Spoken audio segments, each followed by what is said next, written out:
1995 жылдың 30 тамызда өткізілген бүкіл халықтық референдумде қабылданған Қазақстан Республикасының Конституциясы конституциялық заңдардың қағидаларын тұжырымдап, бір арнаға келтірген ата заң, яғни мемлекетіміздің негізгі заңы болып табылады. Ол кіріспеден және 9 бөлімнен 98 баптан тұрады. Конституция ата заң құрылым сөзінен шыққан. Бүгін біздің кітапхананың оқырмандары Конституция туралы сұрақтарға жауап береді. Қазақстан Республикасының Конституциясы қашан қабылданды?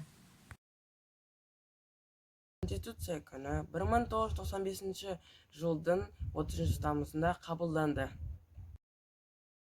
Қазақстан Республикасының туы мен елтаңбасы қашан қабылданды?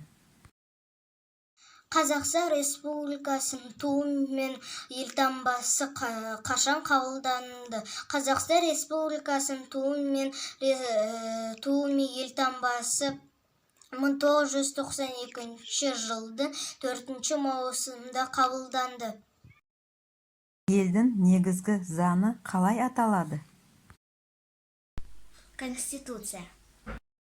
Қазақстан Республикасының үкіметі мен Қазақстан Республикасының президентінің бас ғимараты қайда орналасқан? Город Нұр-Сұлтан. 7 жарғы заңдар жинағының авторы.